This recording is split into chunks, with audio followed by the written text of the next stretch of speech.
Selamat datang di video penjelasan makalah ujian tengah semester mata kuliah topik khusus tenaga listrik oleh saya Primayoga Budi Prawira dengan judul Perkembangan Teknologi Sistem Ketenagalistrikan Smart Grid serta peralatan sistem tenaga listrik dan otomasi jaringan tegangan menengah di dalamnya.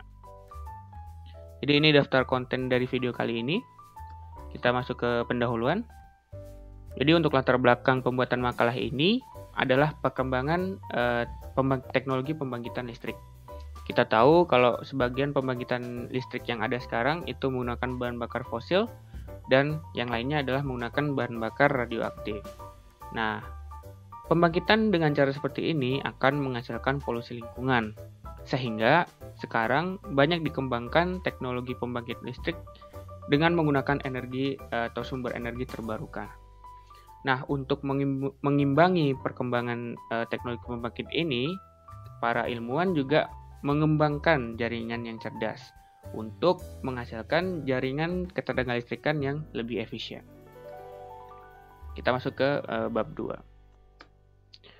Oke, jadi jaringan tenaga listrik yang ada sekarang itu umumnya dibagi menjadi 4 bagian besar, yaitu adalah pembangkitan listrik di mana energi listrik dibangkitkan, kemudian transmisi listrik di mana dari pembangkit listrik itu disalurkan pada jarak yang jauh dengan tegangan yang sangat tinggi.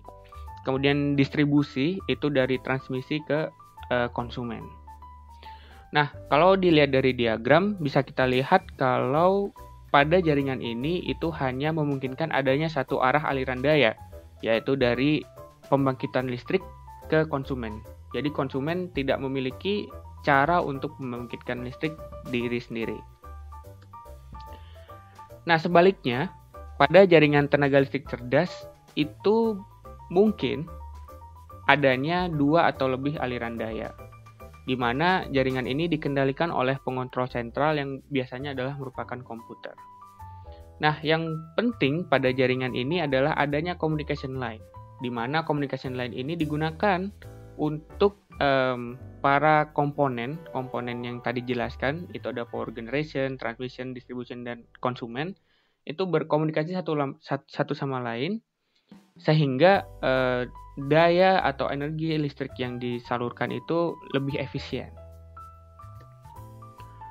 Nah, menurut referensi ketiga, sebuah jaringan cerdas itu harus memiliki aspek-aspek ini. Yang pertama itu ketersediaan, itu ada hubungannya dengan seberapa andal jaringannya. Kemudian efektivitas itu terkait dengan power delivery dan juga harganya. Kemudian akurasi dan pengontrolan itu terkait dengan pengontrolan dari aliran listriknya. Kemudian pengukuran itu terkait dengan data diagnosis. Kemudian rehabilitas, ya tentunya rehabilitas. Kemudian keterbaruan. Jadi jaringan cerdas itu semaksimal mungkin itu akan digunakan untuk pembangkit listrik yang menggunakan energi terbarukan. Stabilitas, kemudian keamanan. Nah, tadi kan sempat dibahas adanya communication line. Nah, tentunya kalau ada communication line itu akan membuka ancaman.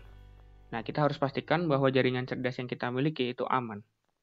Kemudian yang terakhir adalah skalabilitas atau kemudahan untuk mengubah skala dari jaringan cerdas itu sendiri. Di sini ada ilustrasi. Yang pertama ini adalah jaringan klasik atau jaringan yang ada saat ini. Bisa kita lihat di sini ada beberapa pembangkit listrik. Ada uap, ada surya, ada angin, dan ada air.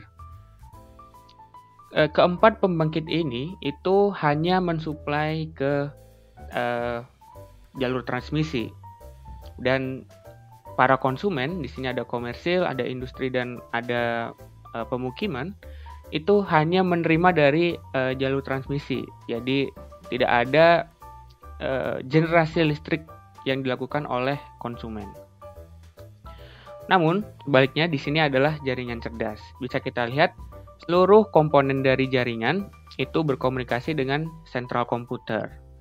Nah, bisa kita lihat di sini itu para konsumen listrik itu juga bisa memiliki pembangkitan listrik. Di sini ada menggunakan sel surya.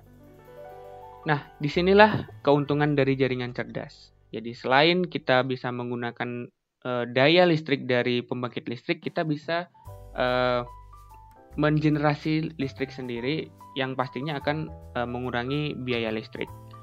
Dan yang pastinya lagi, dengan melakukan pembangkitan listrik sendiri, maka kita bisa menekan penggunaan listrik yang berasal dari pembangkit listrik yang menggunakan fosil. Seperti itu. Kita masuk ke peralatan sistem tenaga listrik. Yang pertama yang akan dibahas adalah switchgear atau perangkat penyaklaran. Yang pertama adalah disconnecting switch. Jadi di sini ada video atau GIF tentang operasi disconnecting switch. Jadi disconnecting switch adalah saklar yang digunakan untuk proses switching tanpa beban. Nah, jadi disconnecting switch ini hanya digunakan ketika tidak ada aliran listrik pada jaringan. Fungsi dari disconnecting switch adalah mengisolasi jaringan ketika dilakukan pemeliharaan pada jaringan. Yang kedua adalah load break switch. Jadi ini adalah saklar yang digunakan untuk proses switching pada beban nominal. Nah, load break switch itu biasanya digunakan untuk mengisolasi gangguan pada jaringan. Selain itu, load break switch itu digunakan untuk sektorisasi gangguan, sehingga daerah yang ada gangguan itu bisa dimatikan atau di open, dan yang daerah yang lain yang tidak ada gangguan itu bisa tetap mendapatkan layanan listrik. Dan yang terakhir adalah circuit breaker. Jadi circuit breaker itu adalah saklar yang digunakan untuk membuka sirkuit atau jaringan ketika terjadi gangguan. Di sini ada ilustrasi ketika ada petir, maka circuit breakernya akan terbuka.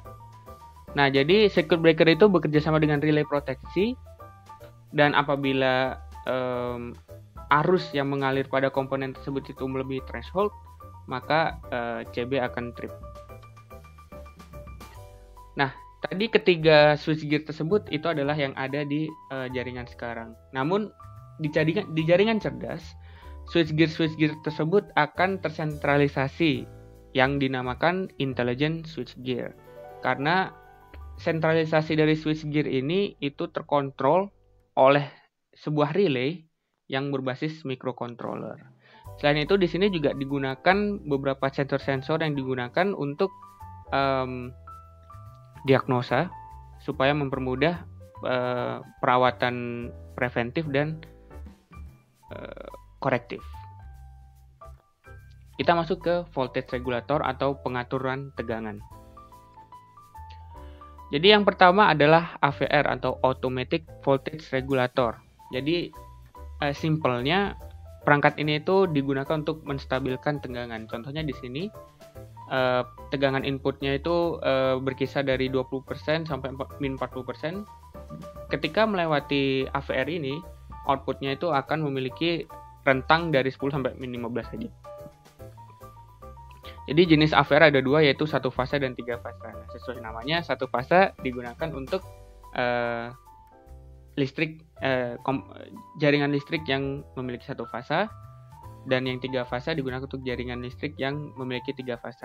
Nah, yang satu fase ini juga seharusnya bisa digunakan untuk tiga fase, dipasang pada setiap fasanya. Nah, ini adalah diagram perbaikan tegangan oleh AVR. Nah, di sini adalah ketika tegangan ini pada jarak yang jauh, ketika tegangan ini turun, maka AVR di sini bisa menaikkan tegangan gitu agar lebih dari nilai thresholdnya. Kemudian pengatur tegangan lainnya adalah kapasitor gitu. Di sini kapasitor itu dapat digunakan untuk mengkompensasi perubahan tegangan akibat rugi-rugi jaringan dan beban induktif. Nah, pada aplikasinya kapasitor itu digunakan untuk kombinasi bersama AVR. Nah, ini adalah perbaikan tegangan yang dilakukan oleh kapasitor. Bisa kita lihat kalau tadi AVR itu dia menaikkan tegangan ketika setelah melewati threshold, namun pada kapasitor itu dia menaikkan tegangan sebelum dia sampai ke threshold.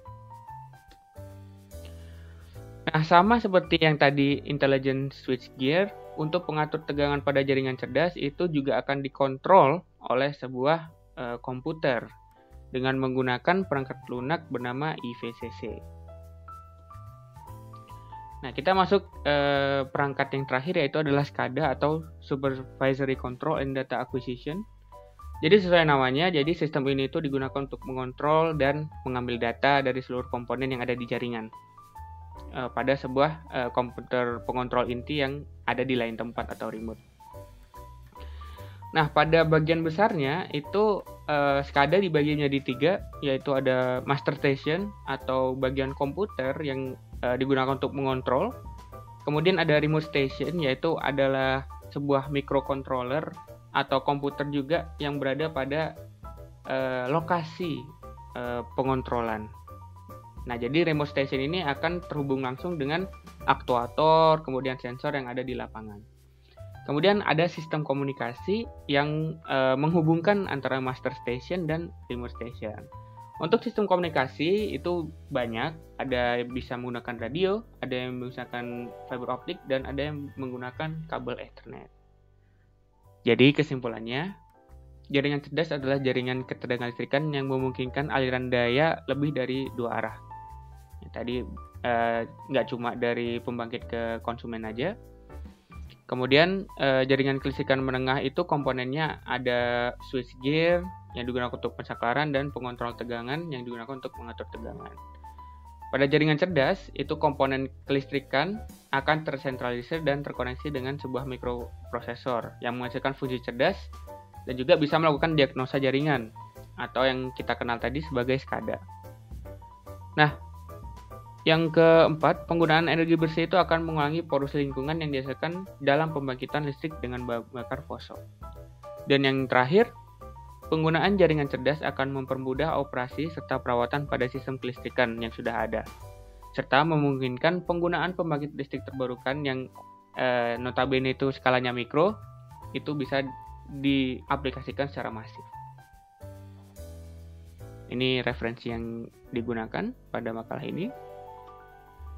Terima kasih, semoga bermanfaat.